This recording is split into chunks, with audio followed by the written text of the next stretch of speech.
உலகெங்கும் இருக்கும் spiritual tax Tamil நேயர்கள் அனைவருக்கும் ஆஸ்ட்ரோ பூர்ணாவின் அன்பார்ந்த வணக்கங்கள். நல்ல காலம் நிகழ்ச்சியின் மூலமாக உங்களை மீண்டும் சந்திக்கிறதுல பெருமகிழ்ச்சி அடைகிறேன். இன்னைக்கு நாம பார்க்கக்கூடிய சிறப்பு தலைப்பு பார்த்தீங்கன்னா செவ்வாய் பெயர்ச்சி. செவ்வாய் பகவான் நீச்சமாக இருந்து சிம்ம ராசிக்கு பெயர்ச்சி ஆகிறார் ஜூன் மாதம் 7ஆம் தேதி. கிட்டத்தட்ட ஒரு 60 நாட்களுக்கு இந்த செவ்வாய் பகவான் அந்த சிம்ம ராசியில் இருக்கும் போது என்ன மாதிரியான ஒரு மாற்றங்களை கொடுக்க போறார். வருட கிரகங்களுக்கு அடுத்தபடியாக கொஞ்சம் மாத கணக்குல பெயர்ச்சி ஆகக்கூடிய ஒரே ஒரு கிரகம் இந்த செவ்வாய் பகவான் தான். இந்த செவ்வாயினுடைய பெயர்ச்சி ஒவ்வொரு ராசி என்பர்களுக்கும் பல்வேறு விதமான ஒரு மாற்றங்களை கொடுக்கக்கூடிய ஒரு நேரமாக இருக்கும். நீசமாக இருக்கும்போது தேவையில்லாத கஷ்டங்களையும் தேவையில்லாத பிரச்சனைகளையும் அடுத்து பாத்தீங்கன்னா எதிர்பாராத ஒரு உயர்வுகளையும் கொடுக்கக்கூடிய ஒரு கிரகமாக தான் இந்த செவ்வாய் இருக்கும். இப்போ நீசத்துல இருந்து வெளியில வர போறார். அடுத்த 60 நாட்கள் நமக்கு எந்த மாதிரியா இருக்க போகுது அப்படின்றத நம்ம இந்த பதிவுல தெளிவா பார்க்க போறோம். இந்த சேனலை சப்ஸ்கிரைப் பண்ணாதவங்க சப்ஸ்கிரைப் பண்ணிக்கோங்க. பெல் பட்டன்ல ஆல் ஆப்ஷன் சூஸ் பண்ணீங்கன்னா உங்களுக்கு அடுத்தடுத்த பதிவுகள் நோட்டிபிகேஷனா வரும்.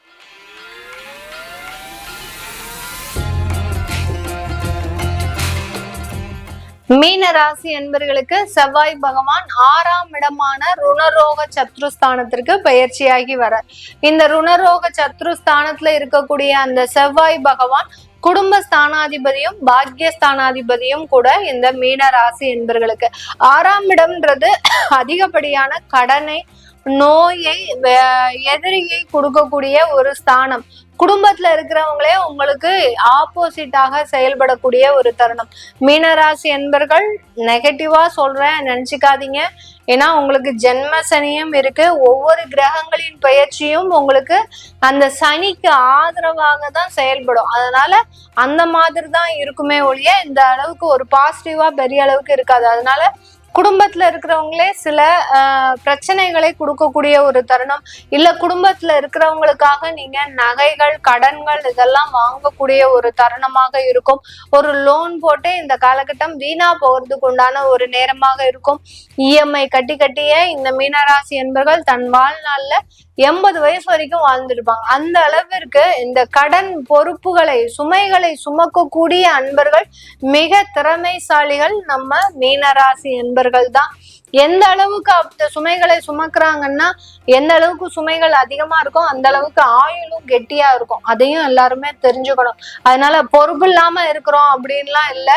மீனராசி என்பவர்கள் ரொம்ப பொறுப்போட இருப்பாங்க, நல்ல ஒரு வளத்தோட இருப்பாங்க, கொஞ்சம் கடனோடையும் இருப்பாங்க. குடும்பத்துல இருக்கிறவங்கனாலேயே நிறைய ஏமாற்றத்தையும் சந்தித்தவர்களும் நம்ம மீனராசி என்பர்கள் தான்.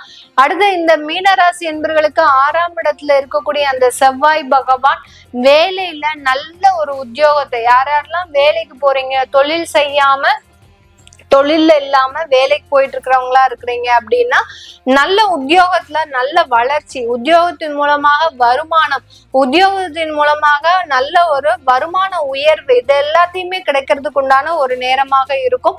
அடுத்து இந்த மீனராசி என்பர்களுக்கு அந்த உத்தியோகத்துல பதவி உயர்வு, யாரெல்லாம் பெரிய போஸ்டிங்காக எதிர்பார்த்துட்டு இருக்கிறீங்க, அரசாங்க உத்தியோகத்துல வேணும் அப்படின்னு நினைச்சிட்டு இருக்கிறீங்களோ அவங்களுக்கு எல்லாருக்குமே இந்த 60 நாட்கள் நல்ல ஒரு வளர்ச்சி மிகுந்த நாட்களாக இருக்க போது. 6ஆம் இடத்துல செவ்வாய் உத்தியோகத்துல அபரிமிதமான கெரியர் டெவலப்மெண்ட்ன்றது அபரிமிதமாக இருக்கும். ஐடில எல்லாம் வேலை பார்க்குறீங்க, இல்ல ஒரு பெரிய பெரிய மேனுஃபேக்சரிங் கம்பெனில வேலை பார்க்குறீங்க அப்படின்னா உங்களுக்கு அவ்வளோ ஒரு மதிப்பு, மரியாதை, அங்கீகாரம் அப்படிலாம் கிடைக்கிறதுக்கு உண்டான ஒரு மாபெரும் நாட்களாக தான் இந்த 60 நாட்கள் இருக்க போது. அதனால உழைப்பே தெய்வம் அப்படின்னு இந்த ஒரு 60 நாட்கள் கண்மூடித்தனமாக வேலை செய்யுங்க. மிகப்பெரிய வளர்ச்சியை இந்த மீனராசி என்பர்கள் சந்திக்க முடியும். தொழில் ரீதியாக உங்களுக்கு இந்த காலகட்டம் கொஞ்சம் சில கடன் உபாதைகள் அதிகரிக்கக்கூடிய ஒரு நேரம். யார்கிட்டயாவது ஒரு இன்வெஸ்ட்மெண்ட் பார்த்து வச்சிருந்தீங்க அப்படின்னா அந்த இன்வெஸ்ட்மெண்ட்னால கொஞ்சம் லேக் ஆகிறதுக்கு உண்டான ஒரு டைமா இருக்கும். அந்த இன்வெஸ்ட்மெண்ட்டை கொடுத்துட்டு உங்களுக்கு செலவுக்கு பணம் இல்லையே அப்படின்ற மாதிரியாக கொஞ்சம் உங்களுக்கு அந்த தடுமாற்றங்கள் ஏற்படக்கூடிய ஒரு நேரமாக இருக்கும். அதுதான் அந்த தொழில் ரீதியாக அந்த ருணரோக சத்ருஸ்தானத்துல இருக்கும்போது பாதிப்புகளை கொடுக்க போறார். தொழில் ரீதியான காம்படிஷன்ன்றது இந்த மீனராசி அன்பர்களுக்கு அதிகரிக்கக்கூடிய ஒரு நேரம். நிறைய பேருக்கு பாத்தீங்கன்னா இவங்களுக்கு தெரியாமலேயே அந்த நிறைய எதிரிகள் இவங்களே வளர்த்திருப்பாங்க. அதாவது வீட்டுல எப்படி நம்ம பெட் அனிமல்ஸ வளர்க்குறோமோ அந்த மாதிரி இந்த மீனராசி என்பர்கள் தன்னுடைய எதிரிகளை இவர்களே வளர்த்துட்டு இருப்பாங்க. அந்த அளவிற்கு ஒரு நட்பு பாராட்டக்கூடியவர்கள் நம்ம மீனராசி என்பர்கள். இப்போதான் அவர்களுடைய சுயரூபம் உங்க கண்ணு முன்னாடி வந்து நிக்கிறதுக்கு உண்டான ஒரு நேரமாக இருக்கும் இந்த மீனராசி என்பர்களுக்கு. இந்த மீனராசி என்பர்கள் அந்த 6ஆம் இடத்துல இருந்து உங்களுடைய பாக்கியஸ்தானத்தை பார்க்கறதுனால எவ்வளவோ துன்பங்கள் வந்தாலும் பிரச்சனைகள் வந்தாலும் நீங்க செய்த புண்ணியங்கள் மூலமாக அதை மிக எளிதாக சமாளிக்கக்கூடிய ஒரு நபர்களாக தான் இந்த அடுத்த 60 நாட்களுக்கு இருக்க போது. அடுத்து உங்களுடைய 11ஆம் இடத்தையும் பார்க்கறதுனால பெரிய பெரிய ஆர்டர்ஸ் கை நழுவி போனாலும் சின்ன சின்ன வேலைகள் உங்களுக்கு தொழில் ரீதியாக கிடைச்சிக்கிட்டே இருக்கும். அந்த தொழில்ல இருக்கக்கூடிய வருமானத்தை வச்சு பெரிய அளவுக்கு நீங்க மாற்றத்தை ஏற்படுத்தக்கூடிய ஒரு நேரமாக இருக்கும். வரவு 8 செலவு 10 அப்படின்ற மாதிரியாக அந்த வரவுக்கு செலவு ஈக்குவலா இருக்கக்கூடிய ஒரு நேரமாக தான் இந்த மீனராசி என்பர்களுக்கு இந்த 60 நாட்கள் இருக்க போது. இந்த காலகட்டம் குழந்தைகள் மூலமாக அதிகப்படியான ஒரு வளர்ச்சிகள், குழந்தைகளுக்கு தேவையான சில விஷயங்களை நல்ல ஒரு உயர்ந்த அளவுல செய்யக்கூடிய ஒரு நேரமாகவும் இந்த மீனராசி என்பர்களுக்கு இருக்க போது. இந்த காலகட்டத்துல வியாதிகளினுடைய தொந்தரவுகள் அதிகரிக்கக்கூடிய ஒரு நேரம். வியாதிகள்னால மிகப்பெரிய அளவுக்கு உங்களுக்கு மிகப்பெரிய அளவுக்கு அந்த மன உளைச்சல்களும் அதிகரிக்கக்கூடிய ஒரு நேரம். ஏதாவது ஒரு அடுத்தடுத்து ஒரு வியாதிகளோ ஒரு உடல் பலவீனங்களோ ஏற்படுவதற்குண்டான ஒரு நேரமாக தான் இந்த ராசி என்பர்களுக்கு அமைய போகுது.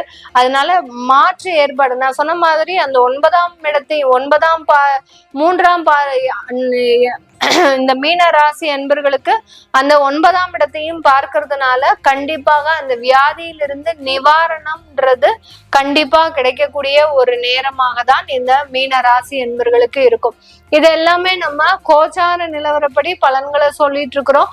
உங்களுடைய சுய ஜாதக ஜனனகால பலன்களை பார்க்கணும் விருப்பப்படுறவங்க கீழே இருக்கிற நம்பருக்கு வாட்ஸ்அப்ல நீங்க கான்டாக்ட் பண்ணி என்கிட்ட கன்சல்ட் பண்ணிக்கலாம். உங்களுடைய குழந்தைகளுக்கு நியூமராலஜி படி பேர் வைக்கணும், அடுத்து பாத்தீங்கன்னா ஜாதகம் எழுதணும் அப்படின்னு விருப்பப்படுறவங்களும் கீழே இருக்கிற நம்பருக்கு வாட்ஸ்அப்ல அப்பாயின்மெண்ட் வாங்கிக்கிட்டீங்கன்னா அதற்குண்டான தகவல்கள் உங்களுக்கு தெரிய வரும். உங்களிடமிருந்து விடைபெறுவது உங்கள் ஆஸ்ட்ரோ பூர்ணா. நன்றி, வணக்கம்.